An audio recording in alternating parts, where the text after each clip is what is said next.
लिंचिन अपने खूबसूरत गर्लफ्रेंड के साथ अपने 1 महीने की सालगिरह मनाने के लिए बहुत एक्साइटेड था। उसने अपनी जेफ एल छांग से अपने प्यार का इजहार किया और उससे पूछा कि वह इस सेलिब्रेशन के लिए कहाँ जाना चाहती है। लेकिन लड़की ने अचानक ब्रेकअप का प्रपोजल दे दिया और इस तरह लिंचिन का 1 महीने का रिलेशनशिप खत्म हो गया। उसने उसे ना छोड़ने की रिक्वेस्ट की, लेकिन सब कुछ बेकार हो गया। अचानक एक लग्जूरियस कार तेज रफ्तार से उसके पास आकर रुकी, जिससे लिंचिन लगभग कुचला ही गया था। कार का ड्राइवर, जो कि एक रिच और यंग लड़का था, उसने अपने सनग्लासेस उतारते हुए लेट होने के लिए माफी मांगी और जेफ एल छांग को बर्थडे की बधाई दी। जेफ एल छांग ने उसे प्यार से हग किया और पूछा कि वह देर क्यों हो गया। उसने ये भी कहा कि वह लिंचिन से बोर हो चुकी थी और उससे नाराज भी थी। वह रिच डूड उसे आईएफसी, एक फैंसी रेस्टोरेंट में ले जाने का प्रपोजल रखता है और उसे एक गिफ्ट देने की बात करता है।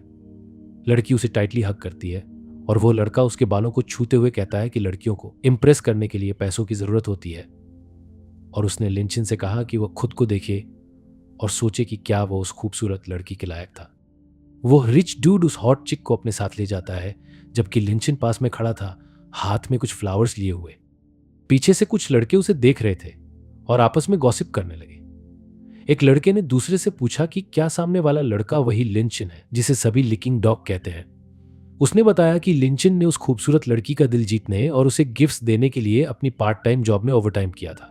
दूसरा लड़का हंसते हुए कहता है कि एक रिच लड़के ने लिंचिन की गर्लफ्रेंड उसके सामने ही छीन ली। उसने ये भी कहा कि लिंचिन की सारी मेहनत बेकार गई, क्योंकि आखिरकार दूसरा लड़का रिच था। लिंचिन ने उन सभी बातें सुनी और घुटनों पर बैठ गया। वो समझ नहीं पाया कि वह इतनी मुश्किलों का सामना क्यों कर रहा है। क्या ये सिर्फ इसीलिए था क्योंकि वो गरीब था और रियली एक लिकिंग डॉग? क्या उसका दिल इस तरह से कुचला जा सकता था? लिंचिन गुस्से में था और सोच रहा था कि आखिर वो इतने सालों से डॉग लेकर क्यों बना हुआ था। उसने चिल्लाते हुए कहा कि वह कभी भी किसी से प्यार नहीं करेगा। जब उसने यह कहा तो कुछ असामान्य हुआ। एक चमकदार रोशनी प्रकट हुई और घोषणा की कि सिस्टम बाइंडिंग पूरी हो गई है। एक कार्ड उत्पन्न हुआ जिसमें लिंचिन का नाम था।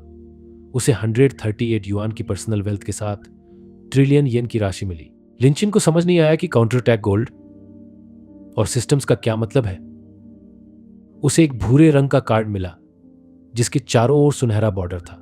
किसी ने बताया कि उस कार्ड के अंदर ट्रिलियन की संपत्ति है जिसे वो अपनी इच्छा से इस्तेमाल कर सकता है और खर्च किए गए पैसे का 1% उसकी पर्सनल वेल्थ में परिवर्तित होगा। लिंचिन चौंक गया और सोचने लगा कि क्या वो वास्तव में ट्रिलियन खर्च कर सकता है। सिस्टम ने उसे बताया कि वह पैसे केवल लड़कियों पर खर्चों के लिए ही इस्तेमाल कर सकता है। उसे अपने खर्चों के लिए पर्सनल वेल्थ का ही उपयोग करना होगा। लिंचिन ने देखा कि उसकी पर्सनल वेल्थ केवल 138 युआन थी, लेकिन उसे पता था कि अगर वह अधिक खर्च करेगा तो उसकी संपत्ति बढ़ेगी। वह तैयार हुआ और काउंटर अटैक का उपयोग शुरू करने के लिए यीदा कमर्शियल क्षेत्र की ओर बढ़ा। वहां उसने किसी पर उस कार्ड का परीक्षण करने की कोशिश की। कई लोग चाय के लिए लाइन में लगे थे। अचानक उसने एक आकर्षक महिला लू याकी को देखा जो जेफ एलचांग की रूममेट थी। उसका सिस्टम एक नोटिफिकेशन दिखाने लगा कि उसने एक उच्च स्तरीय महिला का पता लगाया है और एक काउंटर अटैक मिशन शुरू कर दिया है। सिस्टम ने बताया कि लू याकी की उम्र 22 ईयर्स, हाइट 167 सेंटीमीटर और वजन 45 किलोग्राम है। सिस्टम में यह भी बताया कि जब होस्ट की फेवरेबिलिटी 90% से अधिक होगी तो काउंटर अटैक गोल्ड की 10% राशि होस्ट की पर्सनल वेल्थ में लौटाई जाएगी। इसके अलावा जब लक्ष्य की फेवरेबिलिटी होस्ट के प्रति 100% तक पहुंचेगी तो स्थिति बदल जाएगी और होस्ट और लक्ष्य के बीच का संबंध भी बदल जाएगा। लिंचिन ने उसके पास जाकर पूछा, क्या आपके पास मेरे लिए एक मोमेंट है? वो अपने फोन में व्यस्त थी और वर्तमान फेवरेबिलिटी 1% थी। उसने पूछा कि लिंचिन वहां क्यों आया है और क्या वह फिर से जेफ एलचांग को पाने में उसकी मदद चाहता है। उसने लिंचिन को सलाह दी कि वो चुंग को भूल जाए, क्योंकि उसने पहले ही एक दूसरे पीढ़ी के अमीर बॉयफ्रेंड को ढूंढ लिया है। लिंचिन ने इनकार किया और कहा कि वह चुंग को पाने नहीं आया, बल्कि लू याकी को एक कप चाय की पेशकश करना चाहता था। वास्तव में वह उस कार्ड को याकी पर आजमा रहा था। वह हैरान हुई और कहा कि वे एक दूसरे को अच्छे से नहीं जानते। लिंचिन ने एक महंगी चाय की ओर इशारा किया जिसकी कीमत 199 येन प्रति कप थी। उसने पूछा कि क्या वह कंफर्म है कि उसे वह चाय नहीं पीनी है जो मेन्यू में काफी लोकप्रिय थी। इसके अलावा यह भी बताया गया कि स्टोर केवल 200 कप चाय प्रतिदिन बेचता है। लू याकी ने व्यंग्य करते हुए मुस्कुराते हुए पूछा कि क्या लिंचिन इसे खरीदने का खर्च उठा सकता है, क्योंकि वह कप उसके लिए 10 दिनों के खाने के बराबर था। चाय खरीदने के लिए एक लाइन लगी थी और वहां खड़ा एक लड़का चिल्लाया कि लिंचिन को भी लाइन में लगना चाहिए, जैसे कि वे सब कर रहे थे। लिंचिन ने सभी से कहा कि वह जल्दी न करें और एक मोमेंट रुके। फिर काउंटर पर गया। उसने स्टोर के मैनेजर से पूछा और पता किया कि वहां 180 कप चाय उस मोमेंट पर उपलब्ध है। उसने सभी 180 कप खरीदने की इच्छा जताई और कहा कि सभी लोग इसे लू याकी की ओर से उपहार के रूप में ले। भीड़ चौंक गई और लू याकी ने अनुमान लगाया कि इसका खर्च लगभग 10,000 येन होगा। उसने पूछा कि क्या लिंचिन सच में सीरियस है या मजाक कर रहा है। लिंचिन ने काउंटर लेडी से कहा कि वह उसका कार्ड स्वाइप करे और जल्दी से सभी के लिए पैक करे। लाइन में खड़े लोग हैरान थे और लिंचिन की प्रशंसा और चीरिंग करने लगे। पैसे ने एक मोमेंट में लोगों के नजरिए को बदल दिया। लाइन में खड़ी लड़कियों ने वंडर किया कि क्या लिंचिन ने लू याकी से प्यार कर लिया है और उसकी फेवरेबिलिटी 1% बढ़ गई। लू याकी मंत्रमुग्ध होकर लिंचिन को देख रही थी। लिंचिन ने उससे पूछा कि क्या वो उसके साथ शॉपिंग करने जाएगी। यह एक बड़ा मॉल था और एक बेहतरीन बैग की कीमत 18,890 येन थी। जेफ एल चांग उस अमीर लड़के के साथ थी जिसके हाथ में कई खरीदारी के बैग थे। उसने उसे उस महंगे बैग को खरीदने के लिए कहा, लेकिन उसके पिता ने पहले ही उसे बहुत खर्च करने के बारे में चेतावनी दी थी। उस दिन वह पहले ही काफी खर्च कर चुका था और उससे पहले रात का खाना खा लेना चाहता था। जेफ एल चांग में अभी भी वो बैग पकड़ा हुआ था, लेकिन उसके नए बॉयफ्रेंड ने कहा कि जेफ एल चांग को अपनी सास को प्रभावित करने के लिए बेहतर व्यवहार करना होगा। जेफ एल चांग ने यह कैलकुलेशन की कि जो उपहार उसने खरीदे थे वे उस बैग की तुलना में कुछ भी नहीं थे, लेकिन एक बड़े परिवार में शादी करने के लिए उसे अच्छा व्यवहार करना होगा। वहीं लू याकी ने लिन शिन से एक बैग के बारे में पूछा, जो एक और लिमिटेड एडिशन बैग था जिसकी कीमत 38,000 येन थी। उसने लिन शिन से पूछा कि क्या वो वह बैग खरीद सकता है। वह इस पर सोच रहा था जब जेफ एल चांग ने उन्हें दूर से बुलाया और पूछा कि वे वहां क्या कर रहे हैं। उसने कहा कि उसे पता है कि शिन फिर से उसका पीछा कर रहा है और पूछा कि क्या वो यह नहीं समझता कि उसे छोड़ दिया गया है। जेफ एल चांग ने सोचा कि शिन ने लू याकी से उसे चिढ़ाने के लिए एक नाटक करने के लिए कहा है। चुंग ने कहा कि वे पहले ही अलग हो चुके हैं और पूछा कि वो इतना निचले स्तर का क्यों हो रहा है। लिंचिन ने शांति से पूछा कि वह किसी का पीछा नहीं कर रहा है और कहा कि वह लू याकी के साथ बैग खरीदने आया है। चुंग को यकीन नहीं हुआ और उसने पूछा कि क्या उसके पास कोई बेहतर बहाना नहीं है। आखिरकार वह गरीब है। तभी सिस्टम में जेफ एल चांग के बारे में जानकारी दिखाई। लिंचिन ने चुंग को बताया कि चूंकि वे अलग हो चुके हैं वह जहां चाहे जा सकता है और उससे कहा कि उसकी व्यक्तिगत जिंदगी में दखल न दे। उसने उसे चेतावनी दी कि वह उस पर उंगली न उठाए और पूछा कि क्या वो अभी भी उसी तरह है। जेफ एल चांग अभी भी यकीन नहीं कर पाई कि वो कुछ घंटों में एक दूसरे पीढ़ी का अमीर लड़का बन गया है। इस समय उसकी फेवरेबिलिटी 25% दिखा रही थी। जेफ एल चांग के अमीर बॉयफ्रेंड ने तब दखल दिया और शिन से कहा कि वो ज्यादा बातें न बनाए और अगर उसके पास पैसे हैं तो बैग खरीद ले। लिंचिन ने एक मोमेंट सोचने के लिए कहा, लेकिन जेफ एल चांग चिल्लाती रही कि शिन इसे खरीदने की स्थिति में नहीं है, लेकिन हमारे हीरो के पास उससे भी अच्छा प्लान था और उसने कहा कि एक बैग खरीदना काफी नहीं होगा। उसने स्टोर की मैनेजर से कहा कि सभी बैग पैक करे और कहा कि वो सभी बैग खरीदने वाला है। सभी इस सीन से हैरान थे, लेकिन उनमें से सबसे ज्यादा चिंतित जेफ एल चांग थी। उसे विश्वास नहीं हो रहा था कि क्या हो रहा है और जब लाइन शिन ने सभी बैग पैक करने के लिए कहा तो वह लगभग चिल्ला पड़ी। सब लोग चकित थे। स्टोर की मैनेजर और बाकी कर्मचारी सिर झुकाकर धन्यवाद कर रहे थे, जबकि उनके बॉस ने कीमत की कैलकुलेशन की। उसने शिन को बताया कि इसकी कीमत 11,31,000 होगी और उसे कैलकुलेटर सौंप दिया। जेफ एल चांग का अमीर बॉयफ्रेंड अभी भी सदमे में था और बोला कि अगर शिन ने सभी बैग खरीदे तो वो तुरंत कचरा खा लेगा। छुंग ने भी शिन से पूछा कि क्या वह पागल हो गया है। लिन शिन में एक भी शब्द नहीं कहा और बस अपने कार्ड को स्वाइप किया। शॉप की लड़कियां उसकी खरीदारी के लिए उसे धन्यवाद दे रही थीं और बहुत खुश थीं। लू याकी भी चकित थी और उसे नहीं पता था कि शिन में इतनी क्षमता थी। लू याकी ने कूदकर उसे गले लगा लिया और बोली वह कितना प्यारा है। शिन ने उसे बताया कि वह उन अन्य लोगों की तरह नहीं है जो सिर्फ दिखावे में प्यार दिखाते हैं लेकिन पैसे खर्च नहीं करते। यह स्पष्ट रूप से जेफ एल चांग और उसके अमीर बॉयफ्रेंड पर एक मौखिक हमला था। सिस्टम ने दिखाया कि लू याकी की फेवरेबिलिटी 42% तक बढ़ गई थी, जबकि जेफ एल चांग की फेवरेबिलिटी भी लगातार 3 बार 10% बढ़ी। दूसरे अमीर लड़के को विश्वास नहीं हो रहा था कि लिन शिन के पास इतनी धनराशि है और वह उसे मुंह खोले देख रहा था। चुंग ने अमीर लड़के वांगशाओ से कुछ पूछना चाहा, लेकिन उसने बीच में ही उसकी बात काट दी और कहा कि केवल नए अमीर ही हर जगह दिखावा करते हैं और ऐसी शर्मनाक हरकत करते हैं। असली अमीर लोग जैसे मैं अपने आप को लो प्रोफाइल रखते हैं। तभी दो महिलाएं स्टोर के पास से गुजर रही थीं और उनमें से एक मोटी महिला ने किसी को स्टोर में देखा। वह वांग शाओ की ओर बढ़ी और गुस्से में दिखाई दे रही थी। वो दुखी थी और नाम लेकर उसे पुकारा। जब वैंग शाओ ने पीछे मुड़कर उसे देखा तो वह डर से पैनिक करने लगा। वह कांप रहा था और पूछा कि वह वहां क्यों थी। भारी भरकम महिला ने उसे जोरदार थप्पड़ मारा और उसे बुरा आदमी कहा। उसने कहा कि उसने उसे कपड़े, जूते, घड़ी और यहां तक कि एक कार भी दिलाई थी, लेकिन वह उसकी पीठ के पीछे दूसरी महिला के साथ घूम रहा था। उसने पूछा कि क्या वह एक कुत्ते से भी बुरा था। थप्पड़ इतना जोरदार था कि वो झूठा अमीर फर्श पर गिर पड़ा और उसके सामने घुटने टेक कर माफी मांगने लगा। उसने जेफ एल छांग की ओर इशारा करते हुए कहा कि उसने मुझे बहका दिया था। महिला उसे गुस्से से देख रही थी और छोंग इस सब को देखकर चुप रह गई। वांगशा उसके पैरों को पकड़कर माफी मांग रहा था और कह रहा था कि उसके दिल में सिर्फ वही है। चुंग हैरान थी और विश्वास नहीं कर रही थी कि वांगशा क्या कह रहा है। दुकान में अन्य लोग इस नाटक का आनंद ले रहे थे और चर्चा कर रहे थे।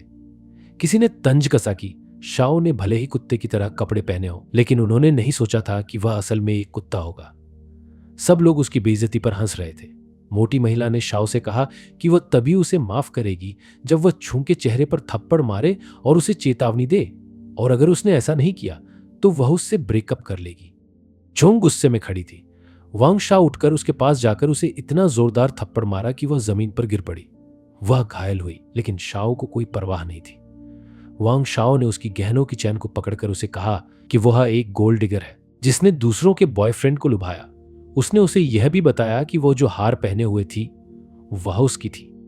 लिन शिन दूर से उस दृश्य को देख रहा था और लू याकी भी वहां थी। जेफ एल छांग उसकी ओर आई और याकी को पीछे धकेल दिया। उसने लिन शिन को गले लगाया और कुछ कहना चाहती थी, लेकिन लाइन शिन ने उसे और जोर से धकेल दिया। वह फिर से फर्श पर गिर पड़ी, लेकिन उसने दूसरी ओर मुंह मोड़ लिया। अपनी बेइज्जती के बाद जेफ एल छांग रोते हुए दुकान से बाहर भाग गई। जब वह गई तो सिस्टम ने दिखाया कि उसकी फेवरेबिलिटी 1% बढ़ गई। लिन शिन सोच रहा था कि ऐसा क्यों हुआ, जबकि उसने उसके साथ कठोरता दिखाई। भारी भरकम महिला अभी भी वैंग शाओ को सजा दे रही थी और वो घुटने के बल माफी मांग रहा था। लो याकी लिन शिन की ओर बढ़ी और उसने उसे पीछे से छुआ। उसने कहा कि उसे नहीं पता था कि वांग शाओ ऐसा व्यक्ति है और वो जेफ एल छांग के लिए दया महसूस कर रही थी। उसे यह भी डर था कि क्या लाइन शिन उस घटना के बाद जेफ एल छांग के प्रति नरम हो जाएगा। उसकी राहत के लिए लाइन शिन ने शांतिपूर्वक कहा कि एक गोल्ड डिगर जेफ एल छांग के लिए किसी भी प्रकार की सिंपैथी नहीं होनी चाहिए, और उसने याकी से कहा कि वह इसे भूल जाए और जो वे पहले कर रहे थे उसमें वापस जाए। याकी ने सोचा कि वह सच में चंग की परवाह नहीं कर रहा था। उसने कहा कि लिन शिन उसके प्रति इतना डेडिकेटेड था और उसने कहा कि उसे उसके डेडिकेशन का रिपे कैसे करना है इस बारे में नहीं पता। वो उसकी ओर झुक रही थी। उसकी आंखों में प्रेम की झलक थी और उसकी फेवरेबिलिटी भी बढ़ रही थी। लिन शिन ने पूछा कि क्या वो अपने शरीर से रिपे करना चाहती है, लेकिन तुरंत ही उसे यह विचार नफरत करने वाला और बेतुका लगा। लुओ याकी ने उसका हाथ पकड़ा और कहा कि अभी भी वापस लौटने का समय है और वो उसके लिए कुछ पैसे खर्च करना चाहती थी। लिन शिन भ्रमित था कि क्या वो उसे रिपे करना चाहती थी, लेकिन उसने उसे एक दुकान की ओर धकेल दिया। उसने उसे कुछ सुंदर शर्ट दिखाई और उसे पहनने की इच्छा व्यक्त की। उसने उसे चेंजिंग रूम की ओर धकेल दिया और दुकान की महिला उन्हें उलझन में देख रही थी। कुछ ट्रायल के बाद लिन शिन ने एक नीली चेक शर्ट पहनी और याकी ने उसे बताया कि यह उस पर अच्छा लग रहा है। भुगतान करते समय उसने अपनी कार्ड दी और 1075 युआन की राशि सफलतापूर्वक ट्रांसफर हो गई। लिन शिन फिर से ट्रायल रूम से बाहर आया। नए कपड़ों में वह jeans, high neck T shirt और एक लंबे ओवरकोट में बहुत हैंडसम लग रहा था। दुकान में महिलाओं ने उसे स्नेह से देखा। लू याकी बहुत खुश थी कि उसने शिन को ऐसे देखा और उसकी आंखों में खुशी और उत्साह था। उसने कभी नहीं सोचा था कि शिन इतना हैंडसम हो सकता है और उसे एक छिपा हुआ रत्न माना। उसकी फेवरेबिलिटी 10% और बढ़कर 70% हो गई, क्योंकि चुंग ने शिन को नहीं चाहा, याकी चाहती थी कि शिन उसका हो। लिन शिन ने पहली बार देखा कि वह कितने हैंडसम लग रहा है। पैसा सच में आपको हैंडसम बना सकता है, और यह साबित हो गया। लाइन शिन जानता था कि यह सब सिस्टम के कारण हुआ है और उसने उम्मीद नहीं की थी कि लुओ याकी उस पर 10,000 युआन खर्च करेगी। जेफ एल छांग बाथरोब पहने हुए अपने बाल सुखा रही थी तो लुओ याकी ने उसे देखा और पूछा कि क्या उसका चेहरा ठीक है। जेफ एल छांग ने कहा कि वो ठीक है और लाइन शिन का धन्यवाद किया कि उसने वांग शाओ का सच उजागर किया, वरना वह अंधेरे में रहती। लुओ याकी ने सहमति दी और कहा कि जेफ एल छांग भविष्य में किसी वंशाओ जैसे व्यक्ति से नहीं मिलेगी। याकी ने छुंग को वह महंगी बैग दिखाया जो शिन ने खरीदी थी और छुंग ने कहा कि शिन ने इसे तुम्हारे लिए खरीदा है, इसे तुम अपने पास रखो। दोनों लड़कियां खुश थीं और एक दूसरे को गले लगाया।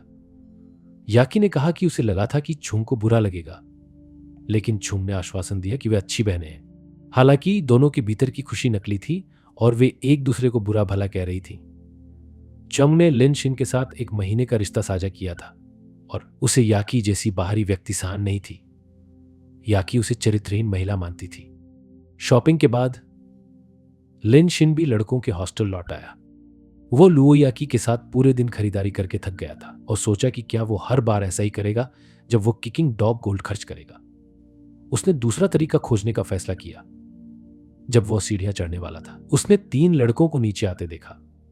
शिन ने उन्हें हाय बोला, लेकिन वे केवल शिन के कपड़ों पर ध्यान दे रहे थे।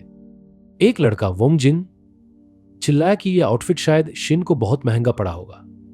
अन्य 2 ने सोचा कि शिन ने दिखावा करने के लिए नकली ब्रांड खरीदे हैं, जैसा कि वे कई गरीब लड़कों को करते हुए देख चुके थे। वोंग जिन ने शिन के कंधे पर हाथ रखा और कहा कि उसने लिन शिन के बारे में कुछ अफवाहें सुनी हैं। उसने उस घटना का जिक्र किया जब लिन शिन ने जेफ एल छांग का पीछा किया और उस पर इतना पैसा खर्च किया, लेकिन उसे छोड़ दिया गया। वोंग जिन ने फिर कहा कि उसे ऑनलाइन एंकर्स पर पैसा खर्च करना चाहिए क्योंकि वे दिल नहीं तोड़ते। छात्र कुछ शो देख रहे थे और गॉडेस ऑफ टी लाइव थी। 2 लड़के चर्चा कर रहे थे कि साधारण लोगों के लिए हजारों गिफ्ट्स देने के लिए यह असंभव है। लाइन शिन ने महसूस किया कि वह भी लाइव स्ट्रीमिंग प्लेटफॉर्म पर पैसे खर्च कर सकता है और मुस्कुराया। लिन शिन ने वोंग जिन के कंधे पर हाथ रखा और कहा धन्यवाद। जब शिन चला गया तो लड़के चर्चा करने लगे कि उन्होंने उसे परेशान किया, लेकिन उसने फिर भी धन्यवाद कहा। उन्हें लगा कि शायद शिन के दिमाग में कुछ गड़बड़ है। एक ने कहा कि वह बोरिंग है और सुझाव दिया कि उससे बेहतर है कि वे लाइव चा देखें। उसने जाइन को बताया कि युवा मास्टर शुरू हो गए हैं, जिससे वो उत्साहित हो गया। लिन शिन अपने कमरे में आया जो कपड़ों और बचे हुए खाने से भरा हुआ था। वो बिस्तर पर लेट गया और अपने फोन पर लियोपार्ड टूथ ऐप इंस्टॉल किया। इंस्टॉलेशन पूरा होने के बाद लिन शिन ने पोर एज मनी नाम से साइन अप किया। यह उसका पहला अनुभव था और उसने देखा कि स्ट्रीमर्स की सूची में कोई ऑनलाइन नहीं था। लिन शिन ने लियोपार्ड टूथ एप्लीकेशन को इंस्टॉल किया। इंस्टॉलेशन पूरा होने के बाद लिन शिन ने निक नेम पोर एज मनी से साइन अप किया। लाइव स्ट्रीमिंग प्लेटफॉर्म पर यह उसका पहली बार था। उसने सोचा वुमेन्स स्ट्रीमर्स की लिस्ट कहाँ है। वहां सिर्फ एक लिस्ट थी जिसमें कोई भी ऑनलाइन नहीं था। शिन को याद आया कि दोस्तों ने एक नाम चाओ चाओ का जिक्र किया था। उसने उसे सर्च किया। एक लड़की पर्पल लिंगरी में आकर्षक बॉडी के साथ ऑडियंस को विंक करते हुए दिखाई दी। कुछ ऑडियंस मेंबर्स जो लाइव शो देख रहे थे फ्लर्टी और नोटोरियस बातें कमेंट कर रहे थे। लिन शिन ने जब यह सब देखा तो उसका मुंह खुला रह गया। अब उसने पैसे खर्च करने का फैसला किया। शिन ने फिर सोचा कि क्या सिस्टम लाइव स्ट्रीमिंग से काउंटर अटैक मिशन एक्सेप्ट कर सकता है। सिस्टम ने लिन शिन को नोटिफाई किया कि स्ट्रीमर की फेस वैल्यू 80.C से ज्यादा होनी चाहिए, नहीं तो काउंटर अटैक मिशन शुरू नहीं हो सकता। यह भी बताया गया कि स्ट्रीमर्स के फेस पर फिल्टर्स लगे होते हैं और उनकी अपीयरेंस को ऑफलाइन मिलने से पहले डिटरमाइन करना इम्पॉसिबल है। लिंचिन ने सिस्टम के नॉलेज की प्रशंसा की। उसने कैलकुलेशन की कि चाओ चाओ 90 से ज्यादा पॉइंट्स पर दिख रही थी और बिना फिल्टर्स के भी बुरी नहीं होनी चाहिए। उसे अचानक एहसास हुआ कि उसे उससे कोई फर्क नहीं पड़ता और वैसे भी उसे पैसे खर्च करने थे। लिन शिन काउच पर आराम से बैठा था और सिगरेट पी रहा था। एक नोटिफिकेशन आया कि यूजर नेम जुशा ने चाओ चाओ को 5 गोल्डन लेपर्स गिफ्ट किए। चाओ चाओ ने यंग मास्टर शू को गिफ्ट के लिए धन्यवाद कहा। कोई जो लाइव स्ट्रीम देख रहा था उसने कमेंट किया कि शू से यही एक्सपेक्टेड था, क्योंकि उसने पहले भी 10,000 वर्थ का जीआई भेजा था। जब बाकी लोग चाओ चाओ की खूबसूरती और उसके प्रति अपने प्यार के बारे में लिख रहे थे, जुशा लेवल 24 पर था और उसने आगामी प्रतियोगिता के बारे में लिखा जो कि जुशा और शांग शांग के बीच होने वाला था। उसने पूछा कि क्या सब तैयार है और लेवल 15 वाले जिनवांग ने जल्दी रिप्लाई किया। लिन ने सोचा कि ये उसके सीनियर वोंग जिन हो सकते हैं। लिन फिर ये सोचने लगा कि गिफ्ट कैसे भेजा जाए। जुशा ने लिखा कि उनके अपोनेंट्स कुछ टैक्टिक्स के साथ आ सकते हैं और वो सबको कुछ बताना चाहता था। वोंग जिन ने बाकी यूजर्स को टेक्स्ट किया कि यंग मास्टर शू जब तक बात कर रहे हैं तब तक सब शांत रहे। लिनशिन मुस्कुराया और वोंग जिन को जुशा का आज्ञाकारी कुत्ता मान लिया। जुशा ने लिखा कि उसे दूसरे अपोनेंट की स्ट्रैटेजी और ताकत की परवाह नहीं है। उसने सभी को कहा कि खेल शुरू होते ही पूरी ताकत से उस पर हमला कर दे। लिनशिन जिसका user name too poor to have money था, ने चाओ चाओ को मैसेज किया कि पहली लिस्ट के लिए कितने पैसे चाहिए होंगे और क्या उसे पहले गिफ्ट्स खरीदने चाहिए या ब्रांड्स। जुशा की बात पूरी नहीं हुई थी, जिससे वोंग जिन को गुस्सा आ गया। उसने गाली दी और पूछा कि कौन जवाब दे रहा था, जबकि शुआ ने सभी को चुप रहने के लिए कहा था। शुआ का अहंकार आहत हो गया और उसने चाओ चाओ से उस यूजर अकाउंट को निकालने की मांग की। चाओ चाओ अपने फोन के सामने रिंग लाइट के साथ बैठी थी। वह अपने फोन की स्क्रीन देख रही थी और पीके के बारे में सोच रही थी, जो जल्द शुरू होने वाला था, जिसमें वो केवल शुआ पर ही निर्भर कर सकती थी। Too poor to have money एक नया खिलाड़ी था जो स्पष्ट रूप से अभी साइन अप किया था और उसने उसे कोई गिफ्ट भी नहीं भेजा था। वह नर्वस महसूस कर रही थी क्योंकि उसकी शांग शांग के साथ प्रतिस्पर्धा शुरू होने वाली थी और शुआ का लहजा भी गंभीर था। उसने लिंचिन को बाहर निकालने का फैसला किया और लिंचिन को अपने फोन पर एक नोटिफिकेशन मिला। उसे समझ आ गया कि चाओ चाओ ने उसे किक कर दिया है, इसलिए उसने शांग शांग का लाइव स्ट्रीम देखना शुरू कर दिया। खेल शुरू हो गया था। चाओ चाओ ने शांग शांग से कहा कि उसके जीतने का कोई मौका नहीं है और उसे जल्द हार मान लेने की सलाह दी।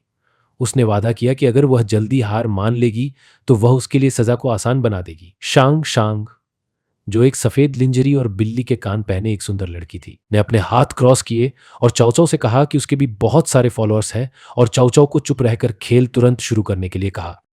शुआ और शांग शांग के बीच प्रतिस्पर्धा शुरू हुई। उन्होंने कुछ सेड्यूसिव मूव्स किए और यूजर्स ने उन्हें गिफ्ट्स देने शुरू कर दिए। पहला स्टेज जल्दी पूरा होने वाला था और चाओ चाओ ने 88,000 अंक जुटा लिया था, जबकि शांग शांग ने केवल 21,000 अंक ही जुटाए थे। शांग शांग के समर्थक उसे गिफ्ट्स भेजने के लिए कह रहे थे, लेकिन चाओ चाओ के समर्थक जैसे कि जिनवोंग शांग शांग से हार मानने और डांस करने की मांग कर रहे थे। शांग शांग के समर्थक अपनी सैलरी खर्च करने और यहां तक कि उधार लेने के लिए तैयार थे ताकि उसे और अंक दे सके। शुआ नाराज हो गया और पूछा कि क्या सभी ने भौंकना खत्म कर दिया है। उसने बर्ताव किया जैसे उसका वक्त करोड़ों का हो और बिना समय बर्बाद किए शांग शांग से डांस करने के लिए कहा। लोगों को डांस देखने का बहुत उत्साह था और वे लगातार कमेंट कर रहे थे। अचानक एक नोटिफिकेशन आया कि too poor to have money नामक यूजर ने शांग शांग को एक गोल्डन ड्रैगन भेजा। वह अपनी आंखों पर विश्वास नहीं कर सकी और उसका मुंह खुला रह गया। शुआ ने भी यह देखा और चिल्लाया, आश्चर्य किया कि किसने उसे 15,000 चीनी सिक्कों का गोल्डन ड्रैगन भेजा। शांग शांग खुश थी और too poor to have money का धन्यवाद करते हुए उसके लिए दिल का इशारा किया। चाओ चाओ भी यह देख रही थी और सोच रही थी कि क्या वही यूजर है जिसे उसने किक किया था। लिनशिन अपने फोन की ओर देखते हुए मुस्कुरा रहा था और सोच रहा था कि उसने सबसे महंगा गिफ्ट ढूंढ लिया है। अब बस उसे अपने कार्ड को स्वाइप करना होगा। उसने उम्मीद नहीं की थी कि सिस्टम कार्ड को स्ट्रीमिंग सर्विस से रिमोटली रिचार्ज किया जा सकता था। लिनशिन ने देखा कि पैसे पहले से जमा हो चुके हैं और ये शो ऑफ करने का समय था। लिनशिन ने पहले गलती से शांग शांग को 5 गोल्डन ड्रैगन भेजे, फिर 10 और फिर 20 गोल्डन ड्रैगन भेजे। चाओ चाओ भयभीत हो गई और उसका जबड़ा गिर गया, जबकि शांग शांग खुशी से चौंकी हुई थी। उस समय चाओ चाओ के पास 5,88,000 अंक थे और शांग शांग के पास 5,21,000 अंक थे। शांग शांग को अचानक कुछ याद आया और उसने too poor to have money से ड्रैगन भेजना रोकने के लिए कहा। उसने समझाया कि सीएज के दौरान गोल्डन ड्रैगन भेजना बेहतर होगा। शुआ ने टिप्पणी में लिखा और too poor to have money से पूछा कि क्या वो वही नया खिलाड़ी था जिसे चाओ चाओ ने किक किया था। लोगों ने उसे एक नूब कहा जो प्रतियोगिता के नियमों को भी नहीं जानता था। जिन वोंग ने टिप्पणी की कि यह शायद एक पैनिक मोमेंट था और पूछा कि क्या वो एक प्राइमरी स्कूल का छात्र था। अन्य यूजर्स ने लिनशिन का मजाक उड़ाते हुए कहा कि अब पछताने का कोई फायदा नहीं। दूसरी तरफ लिनशिन लगातार शांग शांग को गोल्डन ड्रैगन भेजता रहा। यूजर्स गोल्डन ड्रैगन्स की इस लगातार बारिश से हैरान थे, जो बढ़कर 1,600 तक पहुंच गई थी। लिनशिन गर्व से फोन स्क्रीन की ओर देख रहा था और मुस्कुरा रहा था। शुआ भी गोल्डन ड्रैगन्स के इस फ्लो को देख रहा था। उसका चेहरा डर से भर गया। उसने देखा कि आखिरकार गोल्डन ड्रैगन्स की बारिश बंद हो गई थी। उसे याद आया कि उसने 3 साल तक चाओ चाओ को देखा और केवल 3 मिलियन यूएन कॉइन्स खर्च किए थे, जबकि too poor to have money नामक यूजर ने 1,600 गोल्डन ड्रैगन्स भेज दिए थे, जिसकी कीमत 24 मिलियन यूएन कॉइन्स थी। चाओ चाओ भी अपनी कुर्सी पर हैरान बैठी थी, यह सोचकर कि शांग शांग को कितने कॉइन्स मिल चुके थे। दूसरी ओर शांग शांग खुशी से नाच रही थी और गोल्डन ड्रैगन्स भेजने वाले यूजर का धन्यवाद कर रही थी। उसने कहा, आई लव यू। अन्य यूजर्स ने चैट में चर्चा शुरू कर दी और too poor to have money user के बारे में जानने की कोशिश करने लगे। वे सोच रहे थे कि चाओ चाओ ने जिस अमीर शख्स को किक किया था वह अब पछता रही होगी। सभी लगातार पैसे की ताकत की तारीफ कर रहे थे। शांग शांग ने फिर चाओ चाओ को कॉल किया और उससे पूछा कि वह अभी भी क्यों बैठी हुई है। उसने उसे चिढ़ाते हुए कहा कि क्या उसकी स्कर्ट गीली हो गई है, और उसे हार मानकर सजा भुगतने को कहा। उसने चाउ चाउ से कहा कि वो झुककर मुड़ जाए, 1 हॉर्स ओपन और क्लोज जंप सब सेट कर ले। चाउ चाउ हक्का बक्का थी, लेकिन उसने वही करना शुरू किया जैसा उसे कहा गया। उसने यह भी माना कि उसने गलती की थी और उसे लिनशिन को किक नहीं करना चाहिए था। यूजर्स उससे कह रहे थे कि अच्छे से जंप करे और मिस्टर टू पुअर यानी लिनशिन की तारीफ कर रहे थे।